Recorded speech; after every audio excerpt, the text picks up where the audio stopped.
elu on täiesti muutunud. Ma ei teagi, kust alustada.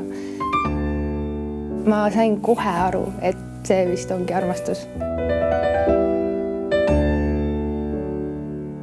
See oli lihtsalt nii imeline ja ma olin nii elevil, et ma ei suutnud süüa ja ma ei suutnud magada ja ma töötasin kõik oma tuttavad ära nende pidevate juttudega.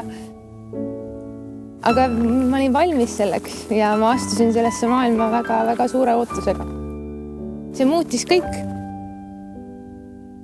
See oli selline tunne, nagu uus uks oleks avanenud ja see, kui palju valgust selle ukse kaudu mu ellu tuli, oli minu jaoks väga hämmastav. Ma arvan, et see on pannud mind igat uut päeva ootama. Ma ärkan teades, et mind ootab midagi põnevat ees, et mind ootab mingisugune uus seiklus, mind ootavad uued teadmised maailma kohta. Sa saad selle, et sa õpid ennast tundma. Sa saad väga palju vastu ka sellele, kes sa oled, et mis roll sul siin maailmas on. Vahel on ikkagi raskusi ka.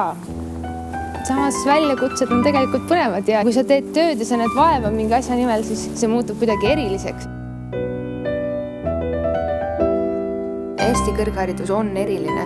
Ühelt poolt on ta vanade traditsioonidega ja väärikas vanuses ja samas on meie kõrgharidus ka innovatiivselt nooruslik ja moodne. Meil on kiirelt arenev ühiskond rahvusvahelise ja avatud õpikeskkonnaga. Jätkan kindlasti siin ka kraadiõppes, sest Eestis on hea elada ja hea õppida. See oli lugu minu armastusest Eesti kõrghariduse vastu.